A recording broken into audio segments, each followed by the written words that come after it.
सभी को जय हिंद तथा Vande Mataram. This is Chandrabhan from Chandrayaan academy. पर्यावरण के टॉप ट्रेंडिंग 21 क्वेश्चन देखेंगे और 21 क्वेश्चन करने के बाद कमेंट बॉक्स में कमेंट करके बताएंगे कि 21 क्वेश्चनों में आपके कितने नंबर आए। देखेंगे पहला क्वेश्चन, बिग बैंग सिद्धांत निम्नलिखित में से किससे संबंधित है? महाद्वीप विस्थापन से, ब्रह्मांड की उत्पत्ति से, हिमालय की उत्पत्ति से, ज्वालामुखी विस्फोट से। तो इसका राइट आंसर क्या होगा? ऑप्शन नंबर बी, ब्रह्मांड की उत्पत्ति से। क्वेश्चन नंबर देखेंगे दूसरा, इसकी व्याख्या देख लेते हैं। आधुनिक भौतिक शास्त्री जॉर्ज लेमेंते ने सन 1927 में सृष्टि की रचना के संदर्भ में महाविस्फोट बिग बैंग थ्योरी का प्रतिपादन किया। किसने बिग बैंग थ्योरी का प्रतिपादन किया? जॉर्ज लेमेंत्रे ने। कब किया? 1927 में।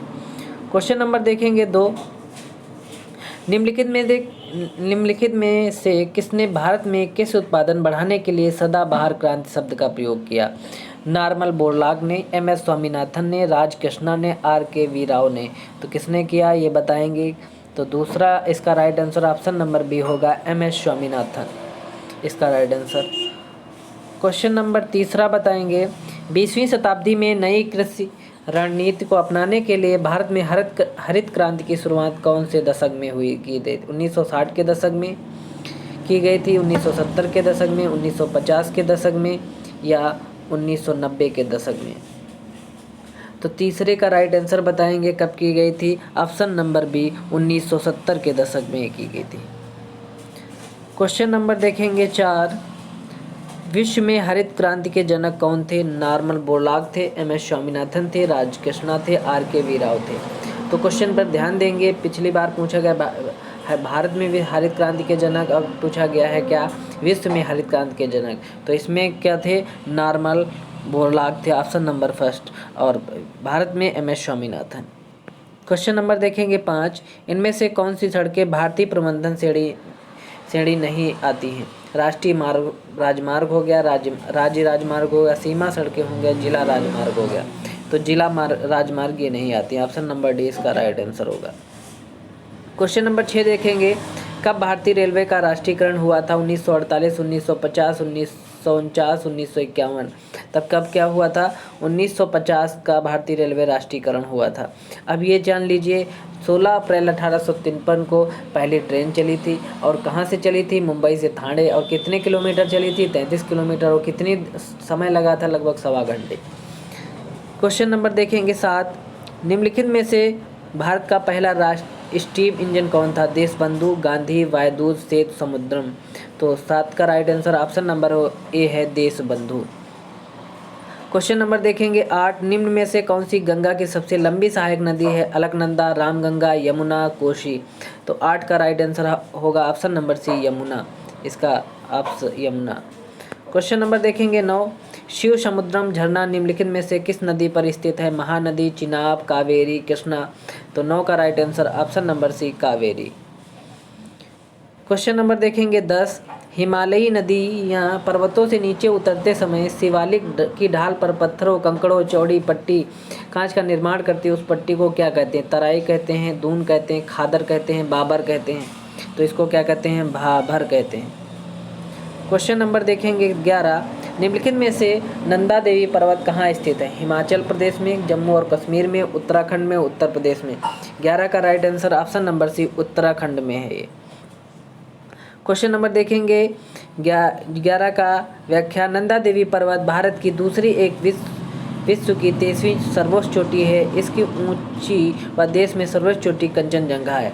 जो नंदा देवी पर्वत दूसरी भारत में कैसे नंबर पे है? दूसरे नंबर, और विश्व में 23वें नंबर पे सर्वोच्च चोटी है। इसमें ऊंची देश में सर्वोच्च चोटी सबसे ऊंची जो सर्वोच्च चोटी है देश में, वो कंचनजंगा है। क्वेश्चन नंबर देखेंगे 12, चंद्रग्रहण क्यों होता है? जब सूर्य पृथ्वी और चंद्रमा के बीच में आ जाता है, जब पृथ्वी सूर्य और चंद्रमा के बीच में आ जाती है, जब चंद्रमा पृथ्वी और सूर्य के बीच आ जाता है, जब पृथ्वी सूर्य और अन्य द्विनिकाओं के बीच आ जाता है। तो ये जान लीजिए कि जो सूर्य है वो अपनी जगह पे रहता है, और जो पृथ्वी और चंद्रमा आपस में आया जा करते हैं, बदलते रहते हैं। तो इसमें राइट आंसर क्या होगा? जब पृथ्वी सूर्य चंद्रमा के बीच में आ जाती है, option number B. Question number देखेंगे 13, डायमंड रिंग किस प्रकार के सूर्य ग्रहण में दिखाई देती है? पूर्ण सूर्य ग्रहण, आंशिक पूर्ण सूर्य ग्रहण, वलयाकार सूर्य ग्रहण, उपरोक्त सभी। 13 का राइट आंसर ऑप्शन नंबर ए होगा, पूर्ण सूर्य ग्रहण पर। क्वेश्चन नंबर देखेंगे 14, कालीकट किस शहर का पुराना नाम था? मैसूर का, कोच्चि का, कोझिकोड का, एर्नाकुलम का। 14 का राइट आंसर होगा ऑप्शन नंबर सी, कोझिकोड का। क्वेश्चन नंबर देखेंगे 15, कन्याकुमारी का पुराना नाम था? केप कोमरिन, कोरोमंडल, पालघाट, कोवलम। 15 का राइट आंसर बताएंगे केप कोमरिन, ऑप्शन नंबर ए।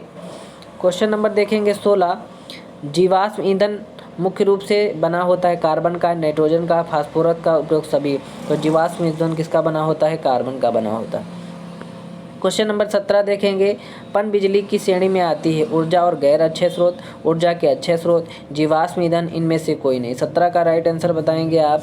17 का राइट आंसर होगा क्या? ऑप्शन नंबर बी, ऊर्जा के अक्षय स्रोत में आते हैं। क्वेश्चन नंबर देखेंगे 19, कोयले की निम्नलिखित में से श्रेणियों में किसकी गुणवत्ता बेहतर होती है? लिंगानाइट की, बिटुमिनस की, एंथेसाइट की, इनमें से कोई नहीं। 19 का राइट आंसर क्या होगा? 19 का राइट आंसर होगा ऑप्शन नंबर सी, एंथेसाइट की।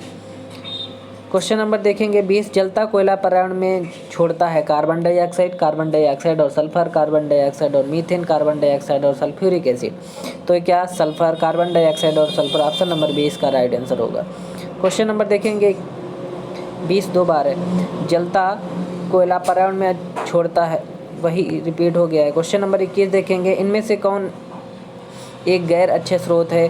कोयला है, वन है, पानी है, वन्य जीव है। तो 21 का राइट आंसर ऑप्शन नंबर ए होगा, कोयला।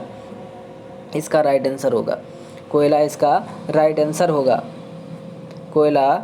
21 का राइट आंसर कोयला होगा। क्वेश्चन नंबर देखेंगे 22, पृथ्वी दिवस कब मनाया जाता है? तो पृथ्वी दिवस कब मनाया जाता है? 22 अप्रैल को। 22 अप्रैल को पृथ्वी दिवस मनाया जाता है। कब मनाया जाता है? 22 अप्रैल को।